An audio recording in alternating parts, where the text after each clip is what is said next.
Thanks for staying with us here on Sunrise. Good morning to you wherever you are. It's 18 minutes after 6 o'clock on this Thursday morning. Guess what? It is 18 degrees Celsius. When I saw it yesterday morning, I'm like, I noticed from the other day that it was kind of cooler in the morning. Thank God for the cold front. Cool in the morning, but it is 18 degrees Celsius Love that for us. here in Kingston. It's 19 degrees Celsius out west in Montego Bay.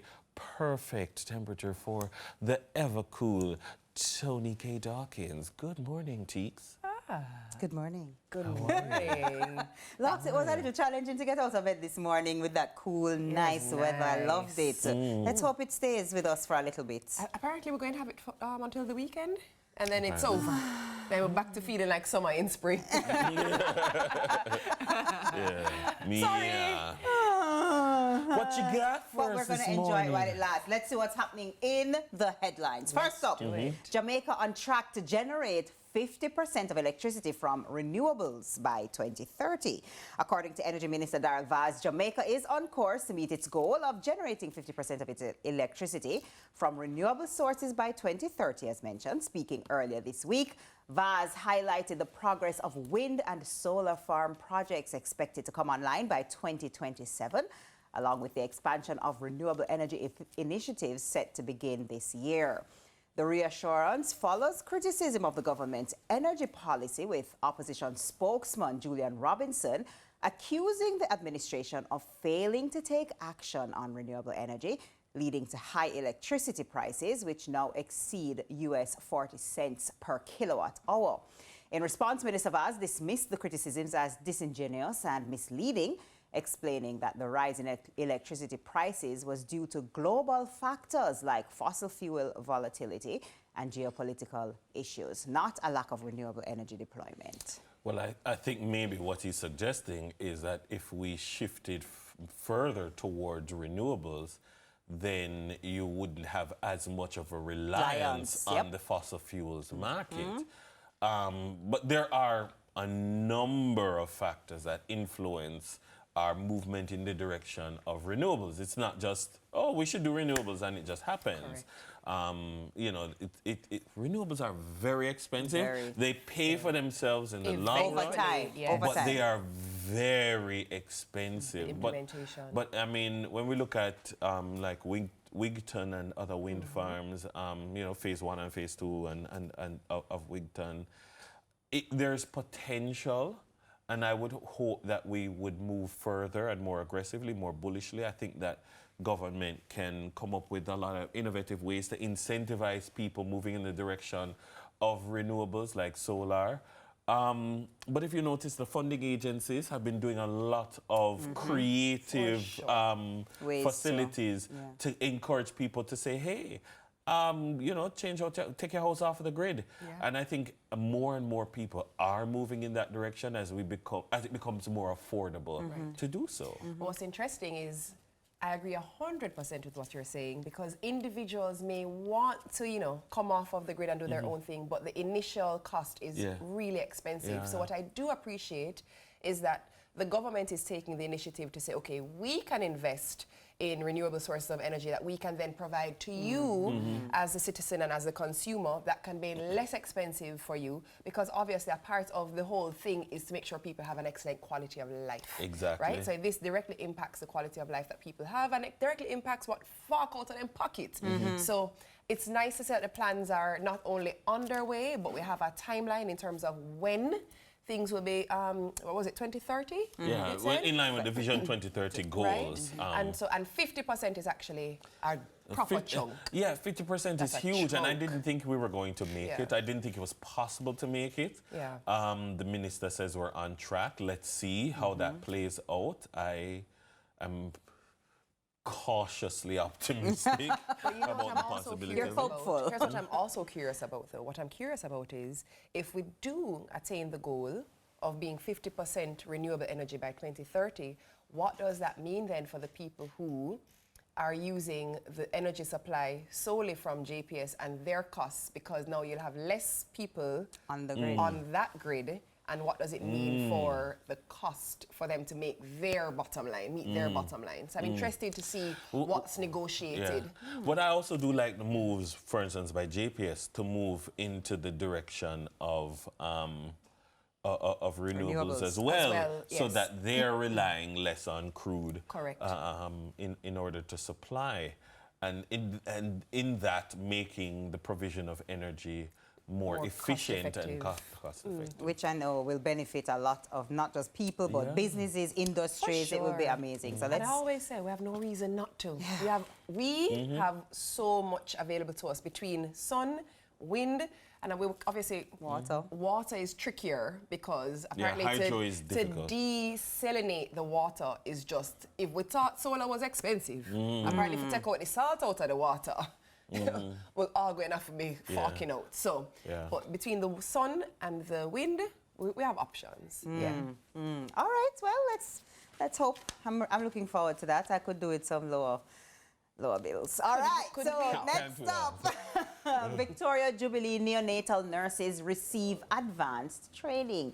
15 neonatal nurses from the Victoria Jubilee Hospital have completed specialized training under the Neonatal Nurses Essential Training and Skills Program, spearheaded by the Issa Trust Foundation. Led by Dr. Naveed Hussain, Neonatologist. Neonatologists. Yes, that's Say right. that 3 times fast. Neonatologists at Connecticut Children's Hospital. The training aims to improve the care provided to sick and premature newborns at the hospital. One of the key components of the training was the Helping Babies Breathe program, which teaches nurses critical skills for assisting newborns in their first minutes of life, ensuring they receive vital oxygen. At the end of the training, the nurses who met the requirements of 75% attendance and 90% competence were awarded certificates. I love this. Things like these make me so happy.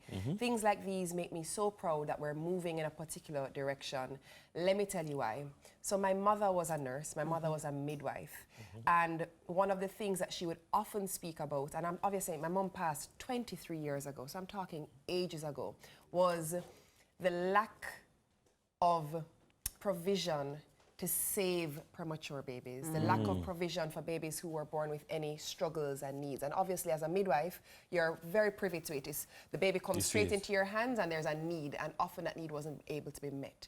And I remember, I'll actually share a bit of a personal story, that when my mom passed, what we did when you did the collection in the funeral, was to actually purchase a neonatal bed with her name on it, because it was such a dear and passionate thing to her.